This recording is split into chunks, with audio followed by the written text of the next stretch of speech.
আমরা আশা করে রেখেছিলাম সারা বাংলাদেশের যত সকল কর্মচারী আছেন তাদের ন্যায় যে আমরা একটা পে কমিশন সদ্যই পেতে যাচ্ছি, সেই ধরনের আশা আকাঙ্ক্ষা আমাদেরকে দেখিয়েছেন বর্তমান উপদেষ্টা মণ্ডলীরা।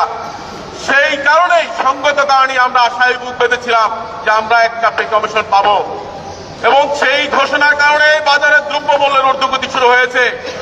এবং সেই ঊর্ধ্বগতিতে আজকে আমরা তৃতীয় চতুর্থ শ্রেণী কর্মচারীরা অসহায়। আমরা বাজারে গেলে আমাদের সন্তানের চাহিদা মতো বাজার করতে পারি না, আমরা আমাদের সন্তানের শিক্ষা উপকরণ কিনতে পারি না। আমরা পে কমিশনের আশায় অতিরিক্ত ধার দেনা হয়ে আমরা সেই আশায় অনেক ধার দেনা হয়ে আমাদের সন্তানের পিছনে খরচ করেছি। আজকে যে তালবাহানা শুরু হয়েছে পে কমিশন নিয়ে, আমরা কিন্তু এটা বরদাস্ত করবো না। আমরা সুষ্ঠু সুন্দরভাবে ট্রেন পরিচালনা করতে চাই। আমরা জানেন বাংলাদেশ রেলওয়েতে রানিং স্টাফগণ হচ্ছে রেলওয়ের মূল চালিকা শক্তি। একবার যদি রানিং স্টাফরা বিগড়ে যায় তাহলে কিন্তু পে কমিশন ছাড়া এরা ঘরে ফিরবে না ইনশাল্লাহ। আমরা আপনাদেরকে বলতে চাই, আমরা আপনাদের সহযোগিতা করব।